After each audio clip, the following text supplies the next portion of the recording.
Tout commença quand les grandes théories furent forgées. Les nationales... Mais Roche, tu peux arrêter, on va laisser faire ce truc-là, c'est... ça va être trop dur à éditer. Et puis c'est trop cliché aussi, donc merci quand même.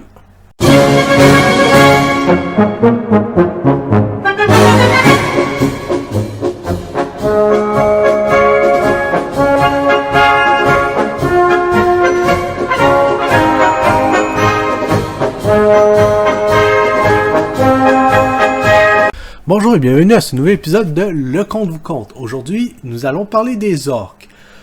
Alors, pour faire court, il existe plusieurs sortes d'orques qui ont largement évolué, se sont distancés les unes des autres au fur et à mesure de l'évolution de la fantasy.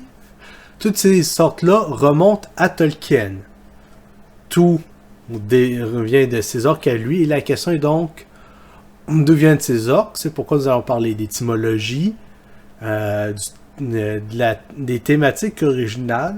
Ensuite, je vais aller un peu sur le contexte et quelques détails incluant une certaine citation dans certaines de ces lettres. Et après ça, je vais tout vous rassembler dans un beau tout qui devrait bien paraître.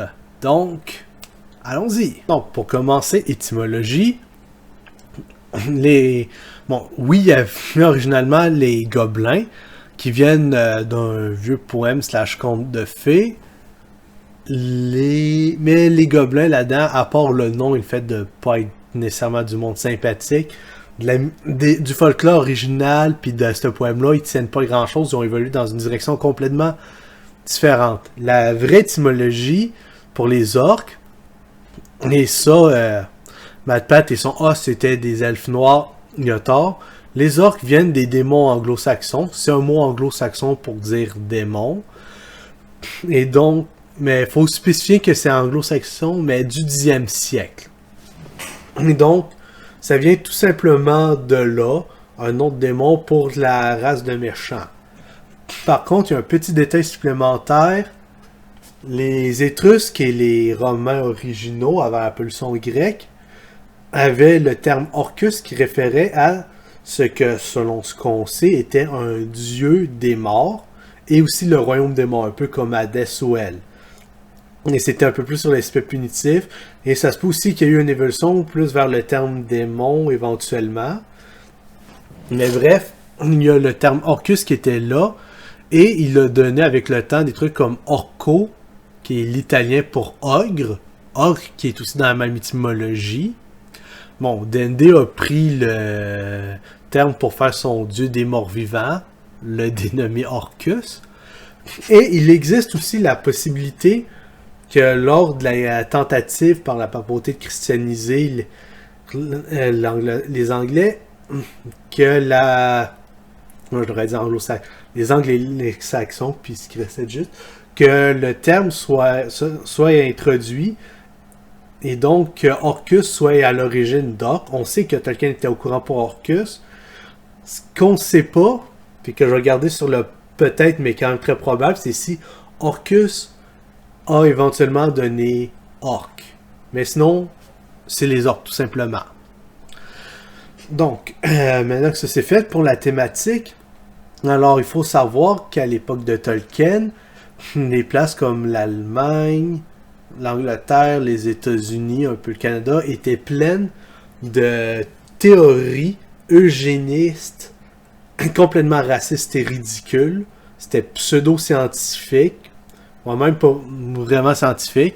Tolkien les mentionne un peu dans ses lettres, puis il n'y a absolument rien de bien à dire. Il trouve ça absolument répugnant, con et non scientifique. Et je le comprends. D'ailleurs... Tolkien n'aimait pas Disney non plus et trouvait le Pierre Elliott Trudeau autrichien comme étant un individu vulgaire, peu intelligent et qui comprenait rien aux classiques, qui faisait juste prétendre les aimer et ainsi de suite les ruinait. Évidemment, les classiques incluant Wagner, on comprend. Bref, c'est ça. Il y avait énormément de pseudo-sciences eugénistes. Si vous prenez Django, qui est aussi basé dans les contes wagnériens, eh bien, on veut pas le speech de Candy sur la phrénologie puis les bosses dans le crâne, ben ça, la phrénologie, c'est une pseudo-science ridicule, eugéniste, et qu'est-ce que ça donne? Ben, qu'est-ce que tout ça donne? Eh bien, c'est des gens qui croient qu'on peut juste créer des lignées meilleures et manipuler le génome humain. Et donc, ils font « Ah, eux autres, on va les stériliser. Eux autres, on va les éliminer. Eux autres, il faut qu'ils se reproduisent. » Et que ça donne du n'importe quoi. C'est entre autres ça qui nous a donné les POG, les chiens saucisses, les chihuahuas.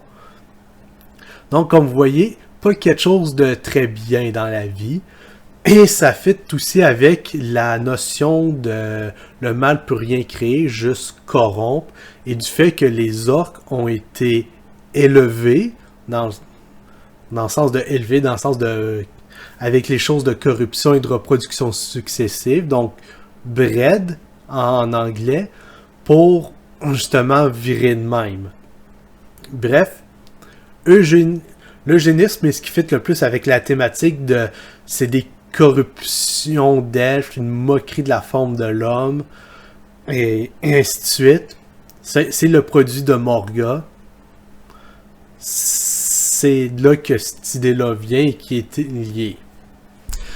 Bon, ensuite, pour les citations douteuses, la thématique, les lettres de Tolkien et ainsi de suite, alors, je vais essayer de condenser rapidement vraiment beaucoup d'informations, pour pas que ça prenne une demi-heure. Tolkien, bien qu'originalement né en Afrique du Sud et vite allé en Angleterre, celui-ci, ben, sa mère est morte et la discrimination religieuse a joué là-dedans. Il a eu à vivre toute sa vie, puis beaucoup de ses connaissances aussi, avec la discrimination religieuse, dans un pays dont la religion d'État est, puis ça c'est dans ses lettres, basé sur le seul pilier du mépris des catholiques. Celui-ci a vécu la Première Guerre mondiale. Il a connu les tranchées. Il a été forcé d'y aller sous le poids. Donc, le terme anglais, ce serait coercion. Il ne voulait rien avoir. D'ailleurs, entre le Pierre Elliott Trudeau autrichien et le Kaiser, il disait que le Kaiser avait l'air d'une grand-mère qui tricotait. Il disait qu'il aurait été un meilleur soldat à 49 ans dans la Deuxième Guerre qu'il avait été un dans la Première, pour la simple et bonne raison que dans la Deuxième, il aurait eu des motivations. Donc c'est ça, on voit qu'il a connu la Première Guerre, puis qu'il savait que c'était pour rien.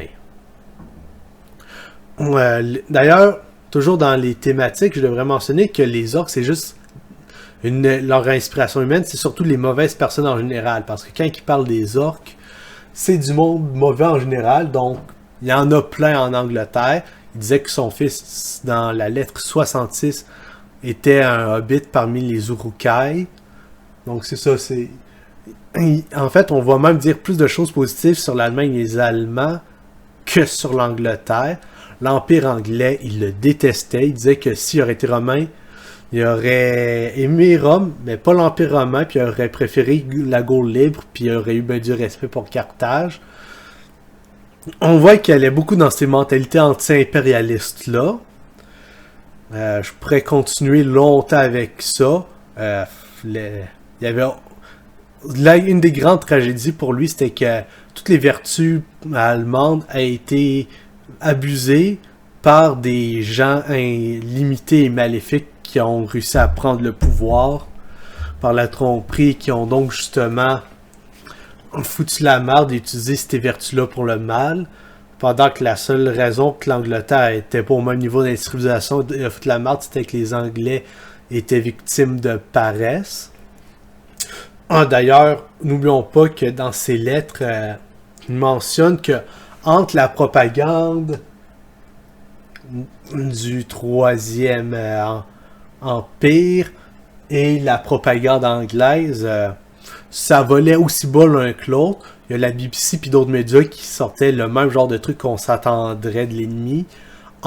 Et dans une de ses lettres, 86 je crois, mais ça je suis pas sûr, juste la veille du moment où il l'envoie, il y avait un périodique qui disait qu'il fallait exterminer les Allemands. Donc, comme vous voyez, ça volait pas haut intellectuellement d'un bord puis de l'autre.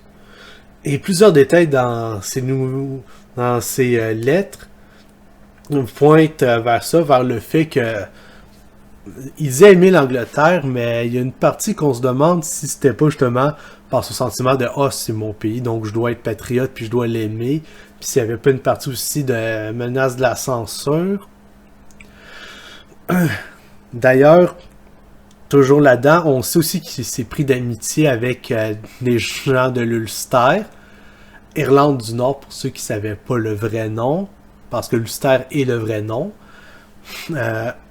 Dont entre autres un type qui était protestant mais qui a viré du bord catholique. Donc ça, c'est... On voit qu'au minimum, il y aurait eu une certaine compassion pour les Irlandais et leur désir d'indépendance. On voit que l'impérialisme anglais, la conscription, puis le fait que ses fils ont dû aller à la guerre, ça lui donnait des goûts puis des tendances anarchistes, selon ses propres dires, de « Ouais, finalement, je commence à avoir des idées anarchistes, à avoir tout ce niaisage-là. » Évidemment, il mentionnait quelques détails pour se nuancer. On voit qu'il généralisait pas. Prenez toutes vos... D'ailleurs, pendant que j'y pense, pour tous ceux qui ont l'espèce d'idée ridicule de couleur de peau égale race, à l'époque, ça, c'était limité aux États-Unis. D'ailleurs, la race blanche n'existe pas. Il n'y aurait pas cru. Il n'était pas juste à faire ce genre de généralisation-là. Pour lui, chaque groupe était sa propre petite affaire différente. Et qui avaient tous leurs droits à exister, d'ailleurs. Et leur propre qualité. Donc, c'est ça. Le monde lui attribue des mentalités qui n'étaient pas là à l'époque. Et d'ailleurs, faut pas non. Ouais, c'est ça, j'ai dit que sa mort était compliquée, donc ça, mort compliquée par la persécution. Il a connu la persécution religieuse. Il a connu bien des affaires. Donc, ça, ses propos étaient quand même assez nuancés. C'est quand il parlait du mal, lui qui savait que tel truc c'est le mal, mais il faut faire attention à telle chose parce qu'on n'est pas dans une histoire où c'est le bien contre le mal. C'était beaucoup plus nuancé que ça pour lui. Et donc, justement, tout ça nous amène à une petite citation. Je vais vous la mettre ici. Donc, cette citation-là est ce qui fait que les gens croyaient que les orques sont basés sur des stéréotypes racistes anti-asiatiques. Mais là, par contre, il faut que je mentionne 2 points. C'est que le terme, c'est pas les stéréotypes des Mongols, mais une version dégradée des Mongols. Donc, pas la même affaire. Pantoute. Il parle de trucs qui sont repoussants pour les Européens, mais généralisé comme Européen, c'était pas de son genre. Surtout que lui, il était déjà à faire 8e du monde qui parle anglais, ou 8e du monde qui se fait frapper par la malédiction de Babel, puis qui peut juste faire baba, ça revient au même. Donc, vous voyez, il y a de l'appâtage pour détourner l'ascenseur. Et donc, je parlais pour venir sur la Première Guerre, qui était celle qu'il a vécue. Voyez-vous, durant la Première Guerre, donc, il y a des Irlandais qui ont été recrutés pour différentes raisons. Aucun, c'était parce qu'ils voulaient servir la couronne, à part pour les traîtres orangistes, mais eux autres, c'est une gang à part. Les vrais Irlandais, eux autres, avaient un certain nombre de motivations, dont entre autres s'entraîner pour éventuellement aider l'Irlande. Mais la propagande anglaise en Irlande pour forcer les gens, pour inciter les gens à se recruter, était hautement hypocrite. Je vous montre un exemple. Voilà. Ils comparaient les Allemands aux Huns, alors que eux, ils les accusaient de mêmes affaires, alors qu'eux-mêmes faisaient tout ce vandalisme, cette oppression-là, c'était des envahisseurs. Ce qui était hautement hypocrite, et on a toutes les raisons de croire que Tolkien était au courant, et qu'il était au courant que pour les Irlandais, c'était les Anglais et les Huns. D'ailleurs, l'armée républicaine d'Irlande, la IRA, a utilisé le terme 1 pour désigner les Anglais à quelques reprises. Et pourquoi je vous parle des 1? Bien, voyez-vous, dans l'imaginaire des gens de l'époque, vu qu'il n'y avait pas eu autant de développement en histoire et autres, puis qu'il y avait encore bien des préjugés qui étaient extrêmement répandus, mais c'est vrai qu'il y en a qui le sont encore. Les Huns et les Mongols étaient très près. C'était la bande. Tous les deux, c'était des groupes de cavaliers venus de l'Est lointain qui avaient fait des grandes invasions. Et donc, d'ailleurs, les Mongols sont mentionnés une seule fois dans les lettres de Tolkien. Donc, associer une parodie des Mongols aux orques une seule fois, mentionner des orques au sein des rangs des Anglais, c'est arrivé à quelques reprises.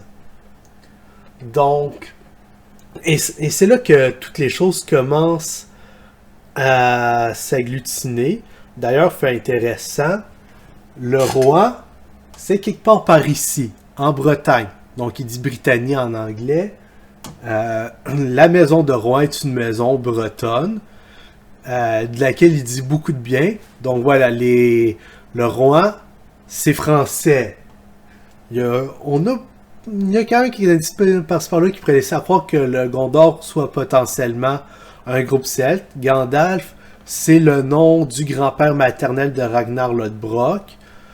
Il y a évidemment, contrairement aux Anglais, pour ceux qui ont vu ma vidéo sur Richard Cœur de Lion, lui, les rois normands, ils les auraient eu en estime. Du moins ceux qui étaient pas trop pires, comme Richard ou même Guillaume le Conquérant. Et donc, tout ça fait en sorte que un tas de petits trucs qui font hey, ouais. Et quand on met les lignes, bien, si les orques, c'est une version dégradée des Mongols, et que les Mongols sont là pour les Huns, donc que les orques, c'est des Huns, mais que il y a la mention, mais que les Anglais sont des Huns, donc c'est le petit truc, juste ça, seul de même, ça veut absolument rien dire. Mais la bouffe et des orques est décrite d'une façon que seules les rations anglaises étaient décrites. Les orques boivent une espèce de liquide dégueulasse, mais qui est chaud énergétique. Donc du thé, finalement. Regardez le sourire londonien. Regardez les orques. Au Mordor, il y a Cirith Ungol, qui était une tour forteresse qui a servi de prison. Et qui a aussi eu de la visite de bijouterie. Les tours des dents, / porte noire, qui est un point d'entrée avec des tours qui peuvent être refermées pour justement gérer le trafic. Barad-dûr, qui est le centre de pouvoir reconnu par sa tour au sommet de laquelle il y a un objet circulaire. Quoique, dans les faits, l'œil de Sauron réfère en partie au palantir que Sauron avait. C'était dans les livres seul objet qu'il y avait au sommet. Même si l'œil de feu paraît bien cinématiquement. Mais bref, comme vous voyez, et en toutes les mentions par-ci par-là qui font en sorte, qui montrent que les Anglais étaient au moins aussi pires que les Allemands, si c'est pas plus. Le fait que des Vikings, des Celtes, des Français, c'est toutes des au Moyen-Âge, c'était tous des ennemis des Anglais. Il y a un tas de petits points par-ci par-là, justement, que plus on lit les livres, plus ça s'agglutine, plus, au final, on se rend compte que les orques, s'ils devaient être associés à un peuple, ça serait aux Anglais. Mais là encore, faut faire un peu de nuance, pas tous les Anglais. Les Anglais anglicans, donc on pourrait sensiblement dire les suprémacistes anglo-saxons qui avaient des tendances eugénistes. Bref, en conclusion, les orques sont basés sur un mot anglo-saxon qui veut dire démon, qui a potentiellement des liens avec le dieu des morts étrusque, ce qui fait que il y a vraiment un lien entre les deux mots, ça voudrait dire que les orques, Shrek et un des dieux de D&D auraient la même étymologie.